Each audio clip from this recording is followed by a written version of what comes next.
Taste the Daily. Pon Wilson sir, Nitish Kumar BJP இடையிலான அந்த உரசல் வந்து நீடித்துட்டு இருக்கா? இல்லை, இப்போ நம்ம பார்த்துக்கும் போது பிஜேபிக்கும் நிதிஷ்குமாருக்கும் வந்து ஒரு நீர் பூத்த நெருப்பு மாதிரி தான் போயிட்டுருக்கு. ஓகே, ஏன்னா ஒரு பக்கம் வந்து பார்த்தீங்கன்னா பிஜேபி கூட்டணியை பொறுத்த வரைக்கும் ரொம்ப நம்பத்தக்க கட்சியாக கடந்த காலங்களில் தெரியல. பிஜேபியை பொறுத்த வரைக்கும் பிஜேபி வந்து ஒரு லாங் டேர்ம் அலையன்ஸில் வந்து எந்த கட்சி கூடயும் இல்லை. அதுவும் இல்லாமல் ட்ரஸ்டட் அலையன்ஸும் பிஜேபி ஒரு கேள்விக்குறி தான். அது கடந்த கால ட்ராக் ரெக்கார்டில் அது பிஜேபி தவறா மற்ற கட்சிகள் தவறான்னு விவாதிக்க வரல. ஆனால் ட்ராக் ரெக்கார்டை பார்த்தா பிஜேபி கூட அலையன்ஸ் வந்து கன்சிஸ்டன்ட் அலையன்ஸ் யாருமே கிடையாது. ஒரு நம்பத்தகுந்த கூட்டணியை பிஜேபி வைக்க தவறும் அப்படின்றது ஒரு விஷயம். இன்னொரு பக்கம் பார்த்தீங்கன்னா அதுக்கு அதே மாதிரி தான் நிதிஷ்குமாரும். நிதிஷ்குமார் ஒரு நம்பத்தக்க கூட்டணி வைக்கக்கூடிய தலைவர் கிடையாது. இந்த ரெண்டு கான்ட்ரடிக்ஷன்ல தான் ரெண்டு பேரும் ஒன்னா சேர்ந்திருக்கிறாங்க. இந்த இடத்துல தான் சார் அந்த கேள்வி எழுது. ரெண்டு பேருக்குமே நம்பகமான ஒரு கூட்டணி வைக்கக்கூடிய அந்த ரெக்கார்டு கிடையாது. அப்படிங்கும் போது தான் சிறப்பு அந்தஸ்து நோன்னு சொன்ன உடனே அந்த கூட்டணியிலிருந்து விலகிறதுக்கான வாய்ப்பு இருக்கா? பாஜக பிஜேபிக்கு அதனால வந்து நெருக்கடி அதிகமாக இருக்கா அப்படிங்கறதான் கேள்வி. இப்போ விசேஷ அந்தஸ்து சிறப்பு அந்தஸ்துன்றது ஒரு சாதாரண விஷயம் கிடையாது. நம்ம வாசுதேவன் சார் சொன்ன மாதிரி என்னன்னா அவங்களுக்கு அது ரொம்ப முக்கியமான விஷயம். ஏன்னா 1969 15th ஃபினான்ஸ் கமிஷன் தான் வந்து இதை ரெக்கமெண்ட் பண்ணாங்க. முதல் சிறப்பு அந்தஸ்து கொடுக்கலாம் அப்படின்னு ரெக்கமெண்ட் பண்ணும்போது அப்போது ஜம்மு அண்ட் காஷ்மீருக்கு, அதுக்கப்புறம் அதை தொடர்ந்து அஸ்ஸாம், இமாச்சல பிரதேசம், மணிப்பூர், மேகாலயா, சிக்கிம், திரிபுரா, அருணாச்சல பிரதேசம், மிசோரம், உத்தரகாண்ட், கடைசியாக இப்போ தெலுங்கானா, இவ்வளவு ஸ்டேட்டுக்கும் விசேஷ அந்தஸ்து கொடுக்கப்பட்டிருக்குது. பிஜேபி வந்து எந்த மாநிலத்துக்கு சிறப்பு அந்தஸ்து தரப்பட மாட்டாதுங்கிறதுல உறுதியா இருக்கு அப்படின்னு சொல்றாங்க. இவங்க வாங்கியே ஆகணும்னு உறுதியா இருக்கும் போது இது வந்து அவங்களுக்குள்ள ஒரு நெருக்கடியை மேலும் அதிகரிக்காதா? அதுதான் இப்போ நான் சொல்ல வரேன் நான். அதாவது இப்போ ரொம்ப ரேரஸ்ட் அப்படின்னு சொன்னா பரவாயில்ல, ரொம்ப அரிதில தான் கொடுக்கணும்னு. ஆனா அதுல என்ன கொடுத்துருக்குதுன்னா இந்த மாதிரி வந்து மலைப்பாங்கான பிரதேசமா இருக்கணும், மக்கள் அடர்த்தி அதிகமா இருக்கும், குறிப்பிட்ட வரையறை பழங்குடியின மக்கள் இருக்கணும் குறிப்பிட்ட. நாலாவது முக்கியமான என்னன்னா எல்லை பகுதியில வந்து பாதுகாப்பு கடினமாக இருக்கிற பகுதி. மற்ற நாடுகள் கூட எல்லை பகுதியை ஷேர் பண்ற இடத்துல பாதுகாப்பு மிகவும் கடினமாக இருக்கக்கூடிய பிரதேசம். அந்த பிரதேசத்துல பொருளாதார ரீதியாவோ கட்டமைப்பு ரீதியாவோ மிகவும் பின்தங்கி இருக்கிற மாநிலங்களுக்கு கொடுக்கலாம். இத்தனை கண்டிஷன்ஸ் இருக்கிற மாநிலங்களுக்கு கொடுக்கலான்னு. ஆனா அதுல நம்ம தெலுங்கானாவுக்கும் கொடுத்துருக்கோம். ஒண்ணு இப்ப தெலுங்கானா ஆந்திராலேருந்து பிரிஞ்சது தான். ரெண்டுக்குமே பாதிப்பு இருக்குது. ஆந்திராவுக்கும் பாதிப்பு இருக்கும், தெலுங்கானாவும் பாதிக்கும் பிரிஞ்ச பிறகு. ஆனா ஆந்திராவுக்கு கொடுக்கல, தெலுங்கானாவுக்கு கொடுத்துருக்காங்க. அப்போ என்ன பாகுபடாது? அப்போ அதை நிவர்த்தி பண்றதுக்காக தான் ஆந்திர பிரதேசமும் கேட்குது எங்களுக்கு நீங்க கொடுக்கணும்னு. அதே வந்து என்னன்னா 14th பே கமிஷன் என்ன சொல்லிச்சுன்னா 14வது நிதிக்குழு அறிக்கையில் என்ன சொல்லியிருந்தாங்கன்னா மத்திய அரசு அந்த மத்திய பகிர்வு வந்து நிதி பகிர்வு வந்து 32% மாநிலங்களுக்குன்னு அதுக்கு முன்னாடி இருந்துச்சு. 13வது நிதிக்குழு வரைக்கும் வந்து காங்கிரஸ் காலத்தில் வந்து மத்திய அரசுக்கு கிடைக்கிற நிதியில வந்து 32% மாநிலங்களுக்கு பிரித்து கொடுக்கலாம், 32%. இவங்க என்னன்னா 14வது நிதிக்குழு என்ன சொல்லிச்சுன்னா 42%, 42% அதை உயர்த்திச்சு. இல்ல அதுல 1% வந்து ஜம்மு காஷ்மீருக்கு கொடுத்துட்டு 41% சொல்லும் போது ஒரு பரிந்துரை என்ன கொடுத்துச்சுன்னா வடகிழக்கு மாநிலங்களை தவிர மீதி மாநிலங்கள்ல சிறப்பு அந்தஸ்தை ரத்து செய்ய வேண்டும் கொடுத்துச்சு அந்த கண்டிஷன். ஓகே, ஆனா அதை யாரும் இம்ப்ளிமெண்ட் பண்ணல. இம்ப்ளிமெண்ட் பண்ணா அப்படியே தான் நம்ம வச்சிருக்கிறோம். இப்ப சிறப்பு அந்தஸ்து கிடைச்சா என்ன கிடைக்கும் அப்படின்னா அது ஒரு நிமிஷம், அதுக்கு முன்னாடி ஒரு கேள்வி. இப்ப சிறப்பு அந்தஸ்து கொடுக்கல அப்படின்னா இவங்க ரெண்டு பேரும் பாஜகவை வீழ்த்துற நோக்கத்தோட செயல்பட மாட்டாங்களா? நேரம் பார்ப்பாங்க. இன்னும் ஜனவரி வரைக்கும் டைம் இருக்குல்ல. இப்போ அவங்களுக்கு என்ன, இப்போ நிதிஷ்குமாருக்கு வந்து அடுத்த நவம்பர் 2025 வரைக்கும் டைம் இருக்கு சட்டமன்ற தேர்தலுக்கு. இப்போ இவங்க என்ன பரிச்சை பண்ணணும்னா 4 சட்டமன்ற தேர்தல் இப்போ வருது, டிசம்பர் ஜனவரியில் வருது. ஹரியானாக்கும் நம்ம மகாராஷ்டிரா, டெல்லி, உத்தரகாண்ட் நினைக்கிறேன் 4 சட்டமன்றத்துக்கு வருது. அதுல வந்து இவங்களுடைய கிரெடிபிலிட்டி தெரியும் பிஜேபியை பொறுத்த வரைக்கும். இப்ப விசேஷ அந்தஸ்து கிடைச்சா என்ன பலன் அப்படின்னா நிறைய பேருக்கு தெரியாது. விசேஷ அந்தஸ்து கிடைச்சா நீங்க பட்ஜெட்ல இப்ப 47 லட்சம் பட்ஜெட், இந்தியாவின் 48 லட்சம் கோடி பட்ஜெட், இந்தியாவின் பட்ஜெட்ல வந்து 30% தான் அந்த சிறப்பு அந்தஸ்து பெற்ற மாநிலங்களுக்கு ஒதுக்குறதுக்கு வழி இருக்கிறது. 30%. அப்ப கிட்டத்தட்ட 14 லட்சம் கூடுதல் நிதி கிடைக்கும். இன்னொரு பக்கம் என்னன்னா மத்திய அரசின் திட்டங்கள் அந்த மாநிலத்தில் நிறைவேற்றும் பொழுது 60% 75% தான் மத்திய அரசு கொடுக்கும், மீதி 25% மாநில அரசு ஷேர் பண்ணும். இந்த சிறப்பு அந்தஸ்து பெற்ற மாநிலங்கள்ல 90% மத்திய அரசு கொடுக்கணும், 10% தான் அந்த மாநிலம் செலவு பண்ணும்.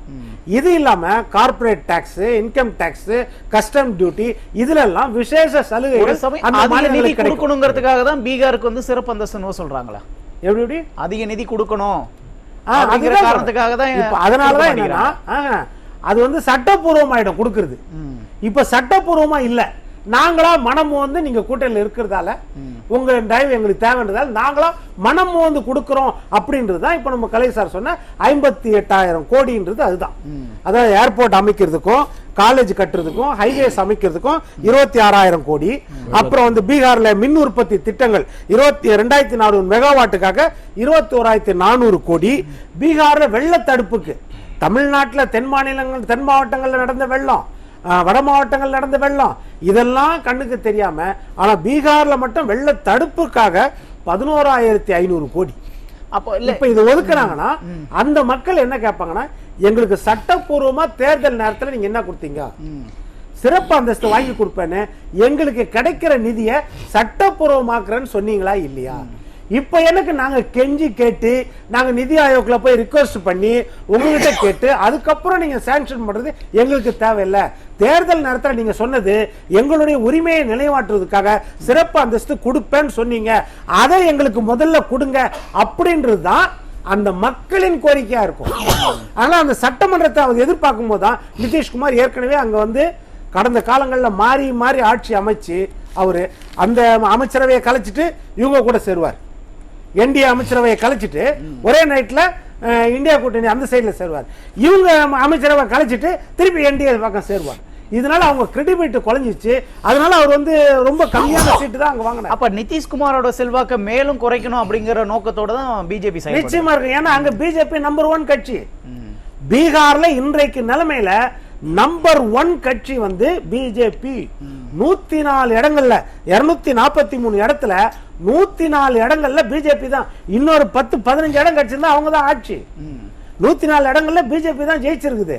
அதுக்கு அடுத்த இடத்துல இருக்கிறது தேஜஸ்வி யாதவ், அவங்களது 82 இடத்துல ஜெயிச்சிருக்கிறாங்க. அப்போ போட்டி வந்து லல்லு பிரசாத் கட்சிக்கும் பிஜேபிக்கு தான் ஒழிய 3வது 4வது இடத்துக்கு தான் நம்ம பீகார் இவர் நம்ம நிதிஷ்குமார் தள்ளப்பட்டிருக்கார் ஐக்கிய ஜனதா. அதனால என்னன்னா இந்த இத வந்து அவர் மேல தூக்கிட்டு வர முடியாது. நிதிஷ்குமார் பின்னோக்கி தள்ளப்படுறார் அப்படின்னா இதுல அவரோட ஸ்டாண்ட் எடுத்து தானே ஆகணும், தன்னை நிலைநாட்டிக்கு தானே செய்வார். அப்போ அதுதான் 2025 வரைக்கும் டைம் இருக்கு, அதை தான் பார்ப்பாரு. அதனாலதான் ஃபுல் டேர்ம் வருமானது தெரியாது. உடனடியாக பிஜேபிக்கு ஆபத்து இல்லை. அது வந்து இப்ப நம்ம ஆவடி குமார் சார் சொன்ன மாதிரி உண்மை, பிஜேபிக்கு உடனடியாக ஆபத்து இல்லை, பட் ஆபத்து இருக்கிறது அப்படின்றது. ஏன்னா 2 வருஷத்துல அங்க சட்டமன்ற தேர்தல் வரப்போகுது. அதற்குள்ளே நிதிஷ்குமார் தன்னுடைய மாநிலத்துல முன்னால வரணும், முதல் இடத்துக்கு வரணும், அதுக்கப்புறம் ஆட்சியை பிடிக்கணும். இத்தனையும் இருக்குதுன்னா அப்போ மக்கள் அந்த கொடுத்த வாக்குறுதியை கேட்பாங்க. அப்ப நிதிஷ்குமார் என்ன ஸ்டாண்ட் எடுப்பாரு? அப்பதான் வெளியே வர பார்ப்பாரு. நிதிஷ்குமார் வெளியே வர பார்ப்பாரு. அவங்க கை கொடுக்கறதுக்காக எதிர தேஜஸ்வி யாதவ் எல்லாம் இருக்கலாம். மத்தியில் அதே மாதிரி பிஜேபிக்கு கை கொடுக்கறதுக்காக தமிழ்நாட்டில் ஒரு கட்சி இருக்குது, ஆளுங்கட்சிக்கு. நிதிஷ்குமார் வெளியில வந்தார்னா பிஜேபி அரசு கவிழும் தானே? அப்போ பிஜேபி அரசு கவிழுமா இல்லையான்றது திமுக கையில இருக்குது. திமுக போன்ற சில கட்சிகள் கையில இருக்கு. திமுக கையில எப்படி இருக்குன்னு சொல்றீங்க? சூப்பர், நிச்சயமா இருக்கும். 1999 அன்றைக்கு தேவகவுடா ஆட்சியும் ஐக்கிய குஜரால் ஆட்சியும் ஒரே நாள் கவுந்த பிறகு, அதற்கு பிறகு பாத்தீங்கன்னா ஜெயலலிதா அம்மா வந்து முதலாக வாஜ்பாய் அரசாங்கத்து கூட கூட்டணி வச்சு 13 மாதங்கள்ல காவிரி மேலாண்மை அந்த வாரியம் அமைக்கலன்றதுக்காக அந்த ஆட்சியை ஒரு ஓட்டுல கவுத்தாங்க.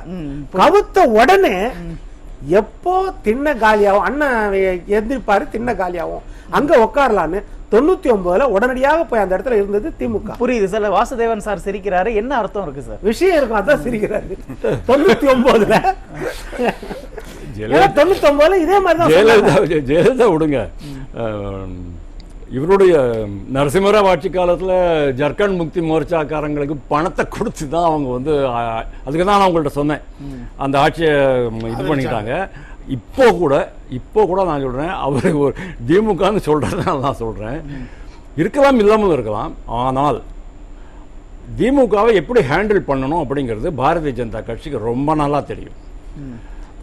அதை எப்படி ஹேண்டில் கருணாநிதிக்கு அந்த சமாதிக்கு இடம் கொடுத்தது ஒண்ணு, இந்த நாணயம் கருணாநிதி நூற்றாண்டு விழா நாணயம் கொடுத்தது ஒண்ணு, இதெல்லாமே வந்து மக்களுக்கு பலவிதமான இதெல்லாம் இருக்குது. ஆனாலும் டிஎம்கே எப்படி ஹேண்டில் பண்ணணும் அப்படிங்கிறது அவங்களுக்கு தெரியும். எப்பவுமே அந்த இடத்துல ஒரு விண்டோ ஓபன் பண்ணி வச்சுக்கிட்டு தான் இருப்பாங்க. அதை தான் நான் உங்களுக்கு சொன்னேன். பாராளுமன்றத்தில் ஓகே இவங்க 2 பேரும் வெளியில போயிட்டாங்கன்னு வச்சுக்கோங்க, 2 பேருக்கு ரொம்ப பயங்கரமாக கோபம் வந்துருச்சு, வீராப்பு இது உடனே நம்பிக்கையில்லா தீர்மானம் வரும். குடியரசுத் தலைவர் சொல்லுவாங்க நம்பிக்கையில்லா தீர்மானம் போடு அப்படிம்பாங்க. இல்லைன்னா காங்கிரஸை கொண்டு வருதுன்னே வச்சுக்கோம். அப்போ என்ன ஆகும்? அவையில் இருக்கிறவங்க மட்டும்தான் வந்து வாக்களிப்பார்கள். அவையில எவ்வளவு பேர் இருப்பாங்கிறது பாரதிய ஜனதா கட்சியுடைய கணக்கு ரொம்ப பர்ஃபெக்டா இருக்கும். இல்ல நான் எதுக்கு சொல்றேன்னா பேசலாம். நிதிஷ்குமார் போல நிலை மாறக்கூடிய பழைய நம்மளுக்கு ட்ராக் ரெக்கார்டு திமுக இருக்குதுன்றதுக்காக சொல்ல சடனா மாறக்கூடியது. 99 அப்படிதான் ஒரே நாள்ல வந்து வாஜ்பாய் அரசாங்கத்திற்கு முரசொலி மாறன் சொன்னாரு, இந்த மாதிரி நம்ம ஆதரவு தெரிவிச்சா தவறு இல்லைன்னாரு. ஒரே நாள்ல தேர்தல் அப்போ அவங்க இந்த சைடு வந்தாங்க. 2வது சொல்றேன், அதே 5 ஆண்டுகள் வாஜ்பாய் அரசாங்கத்துல நல்லா நடத்துறாங்க திமுகவை, நல்ல திருப்தியோட. சொல்லி முடிச்சிடறேன். அது என்னன்னா முரசொலி மாறனுக்கு இலாக்கா இல்லாத அமைச்சரா உடம்பு சரியில்லாம இருக்கும்போது ஒரு வருஷத்துக்கு மேல இலாக்கா இல்லாத அவ்வளவு கௌரவத்தோட பிஜேபி திமுக ட்ரீட்மெண்ட் செலவு எல்லாம் கொடுத்த பிறகும் 2004 ஒரே நாள்ல அந்த அமைச்சரவையில இருந்து விலகி நேர் எதிர்பக்கம் இருக்கிற காங்கிரஸ் பக்கம்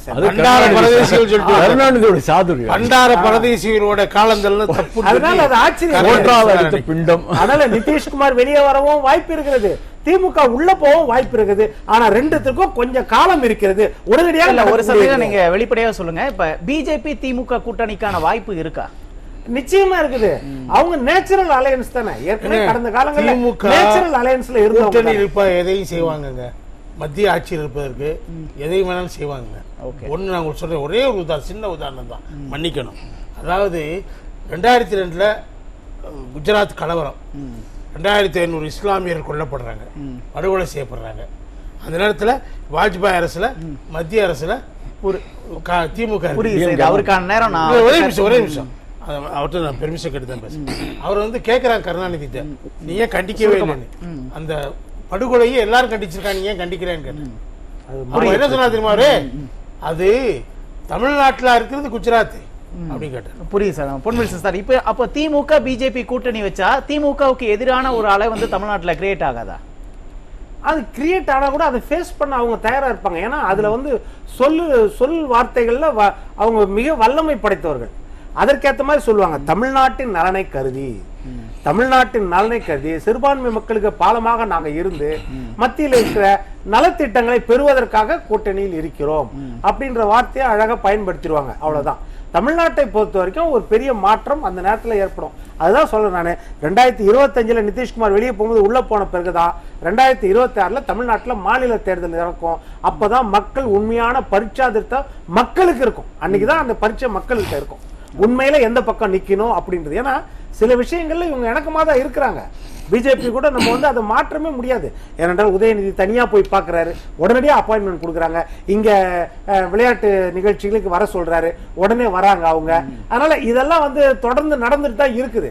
அதே நேரத்தில் அதானி அம்பானி அப்படின்னா பெரிய எதிரி மாதிரி இவங்க காட்டுறாங்க.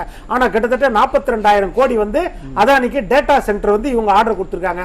அதே அம்பானியோ அதானியோ நேரா வந்து அவங்கள வீட்டிலேயே இல்லத்திலேயே வந்து சந்திச்சுட்டு போறாங்க. அவங்க வீட்டு திருமணம்னா தனி விமானத்துல போய் சந்திக்கிறாங்க, அதுக்கு போறாங்க. அதனால அந்த இணக்கெல்லாம் இருக்குது. என்ன சொல்லுவாங்க, ஒரே வார்த்தை தான், நாங்கள் உரிமைக்கு குரல் கொடுப்போம், உறவுக்கு கை கொடுப்போம் அப்படின்னு சொல்லிடுவாங்க. அதனால இது வந்து இயற்கையா நடக்கக்கூடிய வாய்ப்பு. உடனடியாக நடக்குதான்னு தெரியாது. என்றைக்கு நிதிஷ்குமார் வெளியேறாரோ 2025 அந்த நேரத்தில் இவர்களும் அந்த இடத்துல போய் உட்கார பேசலாம் சார். ஒரு வில்சன் சார் சிறப்பு அந்தஸ்தை வச்சு நிதிஷ்குமார் கூட்டணியிலிருந்து வெளியேறுவார் அப்படின்னு ஒரு வாதம் வைக்கிறாரு.